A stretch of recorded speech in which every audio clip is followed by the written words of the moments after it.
gadis lagi digedor, minum susunya digendong-gendong. Ini ibu-ibu daripada bengong, jawab salamnya yang kompak. Assalamualaikum warahmatullahi wabarakatuh.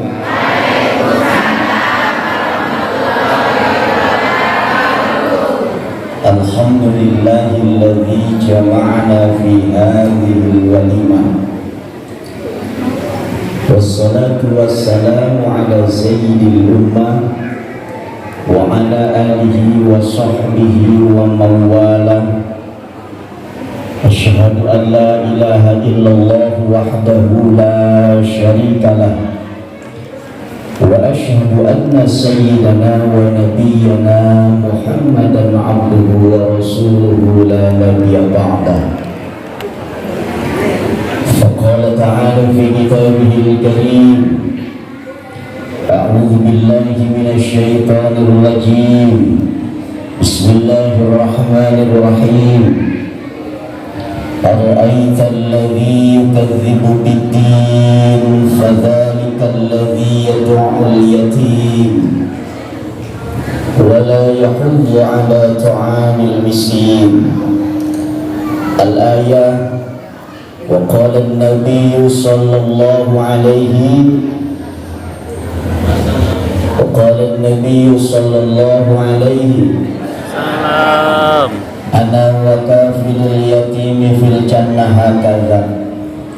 Al-hadis. Kita mengharapkan syafaat dari Rasul dengan wasilah menyantuni anak yatim. Mudah-mudahan Allah Subhanahu wa ta'ala cinta suka kepada kita sekalian yang menyantuni anak yatim sebagaimana beliau sangat menyantuni dan mencintai anak-anak yatim. Amin ya rabbal alamin. Segenap panitia pelaksana peringatan Muharram 1444 Hijriah dan santunan yatim, bil khusus yang saya muliakan Sohibul Wilayah Bapak Ketua RW, Bapak Parjia RW seumur hidup, dan para ketua RT-nya yang hadir pada saat ini. Kori kita yang ganteng dan semakin endut, Al-Mukarram Kibai Haki. Ini sebetulnya saya berani ngomong endut karena kawan lama. Jadi berhubung ketemu saat ini, nggak apa-apa saya omongin daripada ngomong di belakang. Ustadz Nur Hadi Gues Ol bin Salim,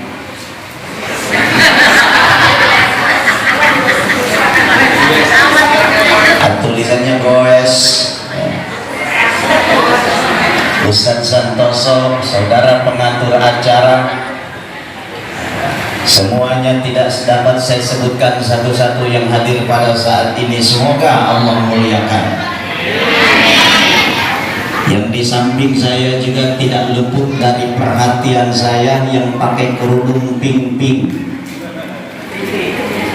Ini namanya Romi, rombongan ini.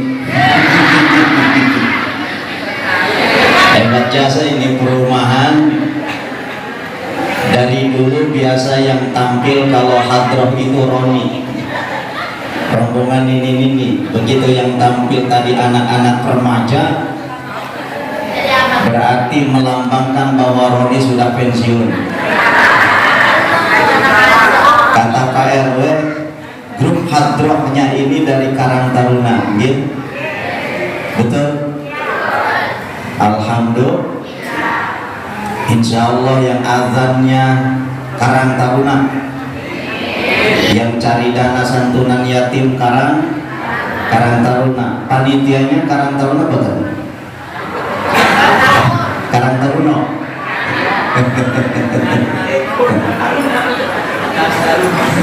Alhamdulillah kemajuan.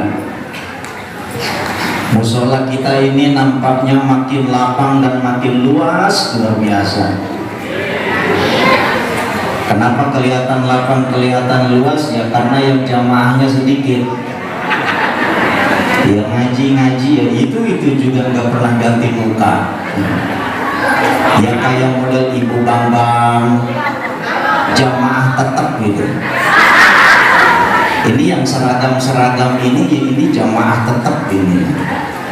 Yang gelang-gelang itu ya kadang-kadang kelihatan, kadang-kadang enggak ya. Kok tua. Hadirin Bapak Ibu yang dimuliakan Allah Subhanahu wa taala, kita hidup di dunia ini sebenarnya lagi bikin kisah, lagi bikin cerita, lagi bikin legenda. Insya Allah kelak cerita-cerita kita, kisah-kisah kita akan dibaca oleh anak-anak kita. Betul nggak? Cerita-cerita kita ini akan dikenang oleh generasi-generasi setelah kita.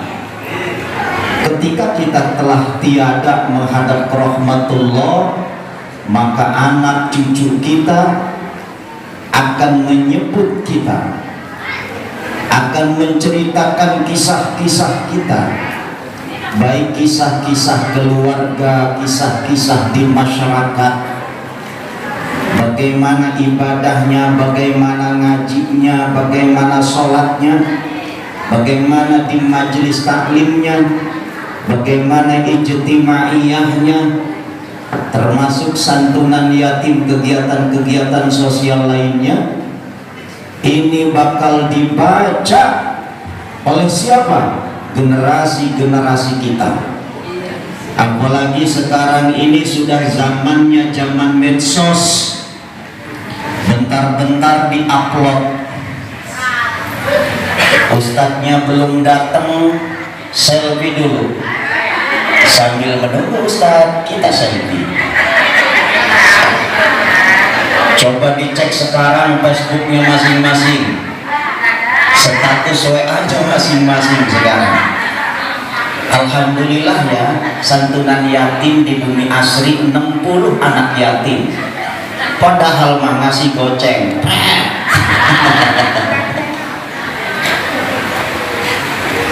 Kenapa kita lagi bikin cerita-cerita? Karena ketika kita telah tiada, laku lampah, kelakuan, apa yang kita torehkan, yang kita perbuat di alam dunia ini akan disaksikan oleh sahabat kita, oleh orang lain, orang yang mengenal kita. Bahkan di zaman era digital ini, orang yang gak kenal dengan kita bisa mengetahui, dan kita bisa mengetahui mereka. Ini hebatnya era digital. Bu, kalau ada suami di rumah, ibu megang HP, aku megang suami. Suami ngopi sendiri, anak nangis sendiri, ibunya lagi bikin status. Era digital banyak manfaatnya, tapi banyak madharatnya. Suami di samping, anak di depan ngerengek pengen jajan, butuh perhatian, dicuekin, malah ngelayanin suami orang di HP. Buka status-status Facebooknya, buka Instagramnya. Betul apa enggak? Kalau di sini mah nggak ada ngaji semua. Yang jauh terasa dekat, yang dekat terasa jauh. Nih kalau diupload di medsos, di internet nih, cerita kita di pagi ini santunan yatim, apalagi ada background dan ada foto saya jadi terkenal. Padahal orang Amerika, Inggris, boteng ngertos, nggak tahu sama saya. Begitu baca beritanya, oh ternyata yang ceramah di santunan yatim ganteng juga. Itu kata saya, mulut saya. Kalau kita publikasikan, semuanya akan tahu. Tidak saja tetangga kita, orang jauh pun bakal mengetahui kegiatan santunan di pagi ini. Maka kita buatlah cerita-cerita yang indah sebelum kita menghadap ke rahmatul. Innamal mar'u hadisun ba'da fakun hadisan hasanan liman wa'a. Ini bukan Quran, gak perlu Allah. Orang itu sedang membuat legenda, sedang membuat cerita bagi orang yang ditinggalkannya. Fakun hadisan hasanan liman wa'a, maka kamu buatlah cerita-cerita indah yang bagus-bagus bagi orang-orang generasi berikutnya. Ini kita ini kan nyontoin Pak RW ya. Kita nyontoin sama generasi kita. Anak-anak Karang Taruna sekarang menilai, oh ternyata Pak RW Parjia kompak dengan para ketua RT-nya, kompak dengan DKM-nya, kompak dengan para roninya. Rombongan ini setiap tahun santunan yatim. Kata anak-anak Karang Taruna, coba kita lihat orang-orang tua kita ngasih sumbangan yatim per orang, ada yang 1 juta, alhamdulillah. Ada yang ngasih 5 juta per keluarga, alhamdulillah. Tapi berantem dulu, sehingga terkumpul uang kalau nggak salah 200 juta ya, 20. Masya Allah, kelewat nolnya. 21 juta nih. Ini cerita kita, hikayat kita dikenang, bakal dikenang dan diperhatikan. Bu, contoh saja kalau kita mau sholat, kita mau ngaji, kita mau makan, mau tidur, mau keluar rumah, tata cara berpakaian, tata cara bicara, tata cara makan dan sebagainya, anak ibu sering perhatiin nggak? Sering perhatiin nggak? Pasti sering perhatiin. Maka baik-baiklah bagaimana cerita makan kita. Jangan sampai makannya kayak orang kelaparan 7 hari nggak makan. Di depan anak makan balapan. Cara berpakaian di depan anak, menampilkan pakaian-pakaian aurat yang kebuka auratnya, sehingga anak kita melihat, oh ternyata mama saya seksi juga. Berantem suami istri di depan anak, wih luar biasa. Hampir seminggu sekali istiqomah, bapak dan emak saya ribut mulu. Kata anaknya sampai istiqomah. Diperhatiin. Ini cerita-cerita kita semua ini. Maka di dalam rumah bikin cerita yang indah, di luar rumah bikin cerita yang indah. Salah satu keindahan cerita kita ini adalah hebat.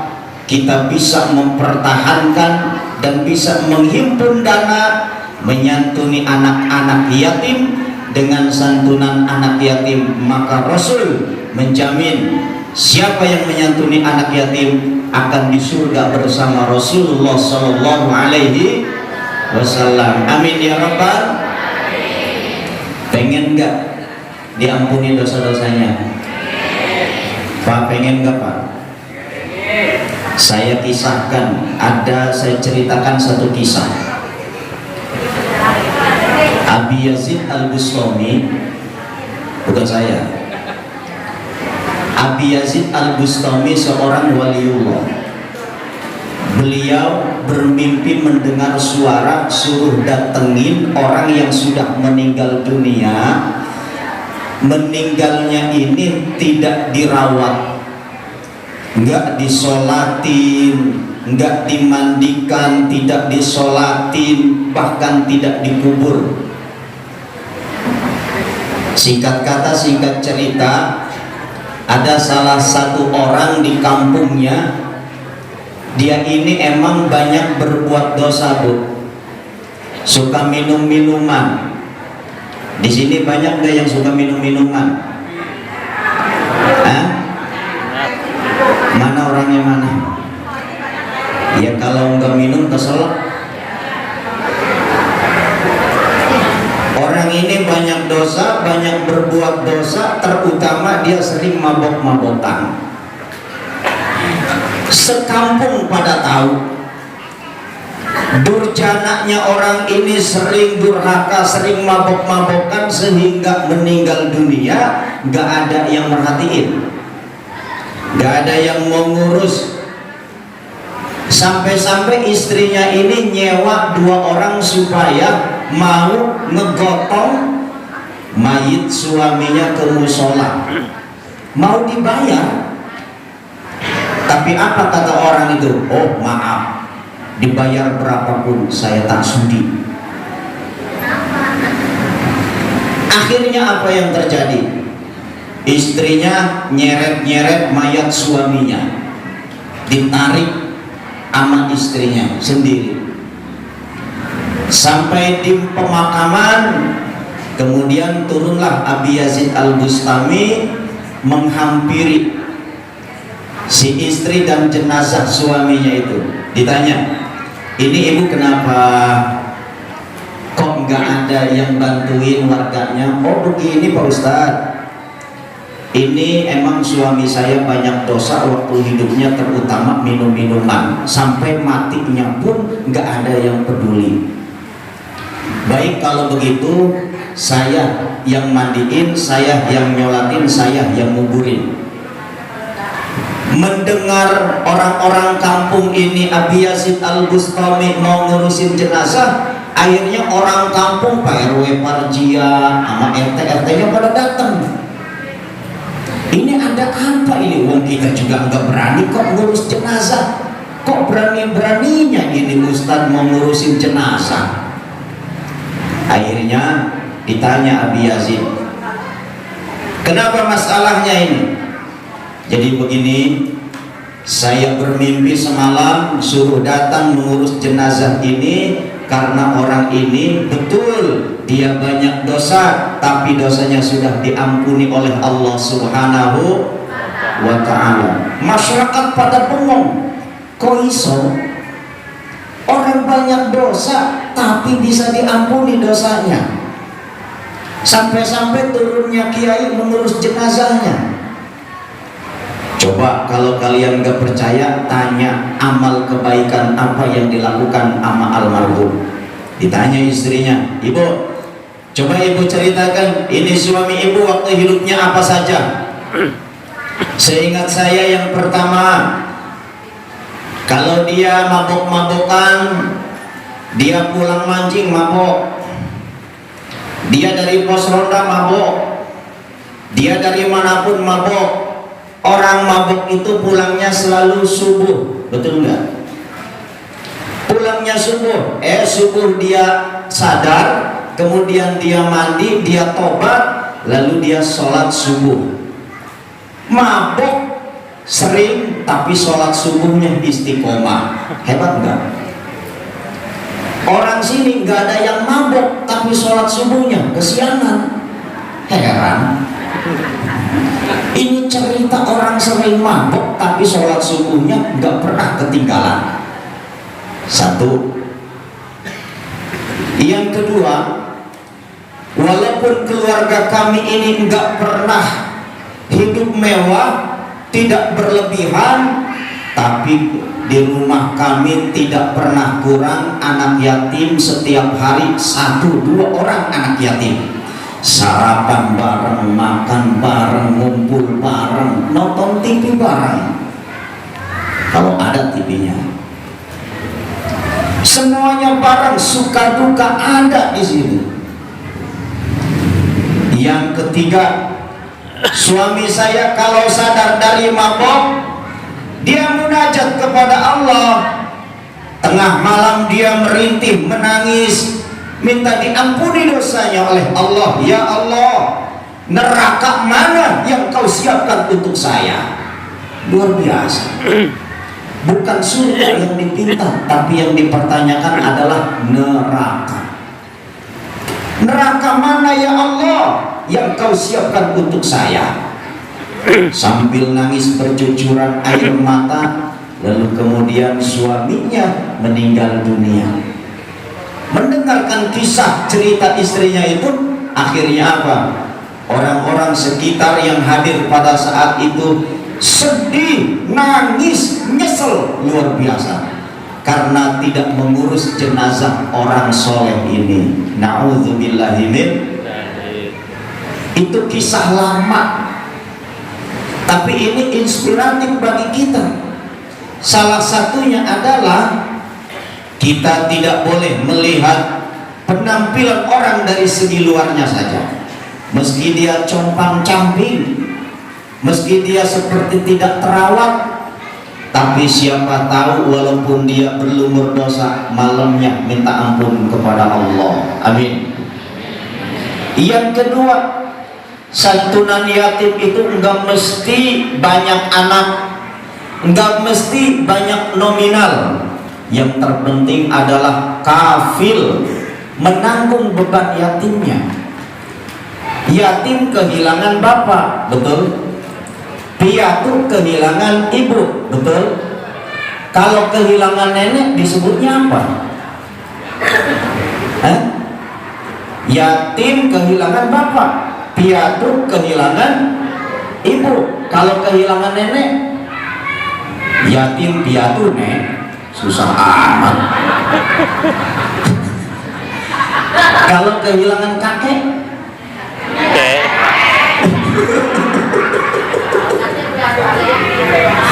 pada melongo baik dari tadi. Kafil menanggung deritanya yatim. Ketika anak yatim kehilangan bapak, niscaya kasih sayang sebelah hilang. Digantikan nama kita sebagai kafil. Meski tak cukup makan, tak cukup kasih uang, kita perhatikan. Sudahkah sarapan bubur? Sudahkah sarapan bubur? Sudahkah sarapan-sarapan yang lain? Panggil 1-2 orang, nggak perlu banyak. Berikan ruang dan waktu kepada anak yatim. Tidak hanya kasih amplop, tidak hanya kasih uang, tapi juga tanggung pendidikannya, biaya ngajinya, biaya sekolahnya. Orang sini sudah melakukan itu semua. Amin. Luar biasa Pak RW. Saya dengar cerita dari Pak RW bahwa tinggal berapa lagi Pak RW yang belum lulus sekolah? 10 lagi. Dari semua total jumlah yang disekolahin 12. Sampai kuliah itu ya? Sampai nikah? Enggak. Oh, sampai SMA, kiai sampai nikah. Kalau kelak nanti saya jadi yatim, saya bakal pindah ke sini. Enak di sini. Maka dengan menyantuni anak yatim, lebih tepatnya adalah kafil, menanggung biaya anak yatim, mengisi kekosongan kasih sayang anak yatim, maka insya Allah jaminannya apa? Surga bersama Rasulullah SAW. Kalau anak yatimnya disantuni, maka emak yatimnya diapain? Disayangi. Luar biasa. Anaknya disantuni, emaknya dinikahi. Allah pesankan kepada kita, jangan sampai kita ini termasuk orang yang mendustai agama. Termasuk apa? Yang mendustakan agama. Ayat Al-Quran yang dibacakan oleh qori tadi itu bukan hanya sebagai simbolis. Itu yang harus didengar dan diperhatikan oleh kita. Ara'aital ladzi yukadzibu bid-din.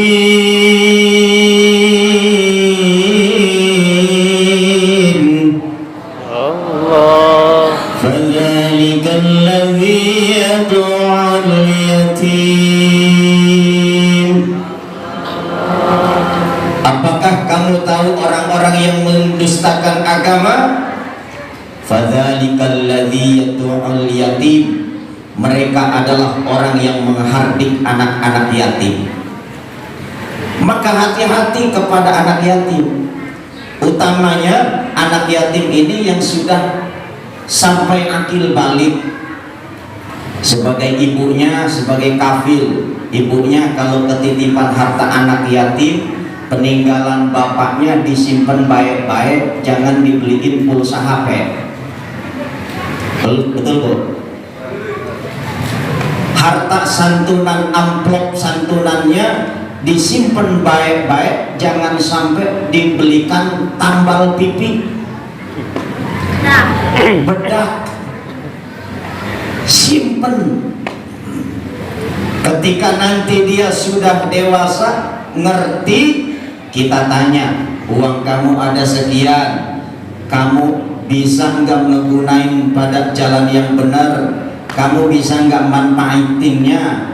Kata anak yatim, siap mah, saya bakal pakai buat kebenaran. Kasih. Kalau dikhawatirkan nanti dibelikan ini habis, uangnya hilang, barangnya rusak, sebaiknya disimpan. Jangan pernah dipakai, jangan pernah ditukar, simpan rapat-rapat karena ini adalah amanah. Insya Allah kita menatap anak-anak yatim ini, kita tatap dengan penuh perasaan bahwa mereka semua adalah anak kita. Bagaimana kalau kita kehilangan anak kita? Sedih atau bahagia? Bagaimana kelak nanti kita kalau kehilangan suami kita dan anak kita cukup banyak, ada yang 7, yang 12. Anak-anak pada saat ini lagi membutuhkan biaya pendidikan, sementara kurang perhatian dari keluarga, dari lingkungan sekitar. Masya Allah. Maka tataplah mereka dari lelung hati yang paling dalam dengan penuh kasih sayang. Apalagi godaannya anak-anak yatim itu bandel-bandel. Betul. Itu menurut kita diuji, bandelnya luar biasa. Wajar secara logika karena berat sebelah. Ini namanya broken home. Anak nakal itu broken home. Ibu Romi nanya, broken home apa? Broken home itu merasa kesepian di rumah. Bapak nggak ada, emak sibuk nyuci. Anaknya ngapain? Mainin HP. 2 jam, 5 jam tidur karena HP.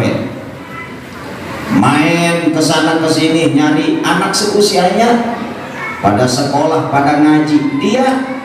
Dia karena tidak sekolah, tidak ngaji, akhirnya bingung. Mau jajan sulit, uang jajannya terbatas. Curhat sama ibunya, marah lagi, akhirnya rasa kesal dalam hati. Semoga dengan santunan ini Allah lenturkan, Allah sehatkan hati kita, Allah mudahkan rezeki kita, Allah jaminkan kehidupan kita bersama Rasulullah Sallallahu Alaihi. Dan kita doakan semoga anak-anak yatim kelak menjadi generasi penerus perjuangan bangsa dan agama. Jadi anak-anak yang soleh dan solehah. Saya berpesan kepada anak-anak sekalian, doakan orang-orang yang memperdulikan kalian. Insya Allah. Mohon maaf atas segala kekurangan. Terima kasih atas perhatian. Wallahul muwaffiq ila aqwamit thariq. Wassalamualaikum warahmatullahi wabarakatuh.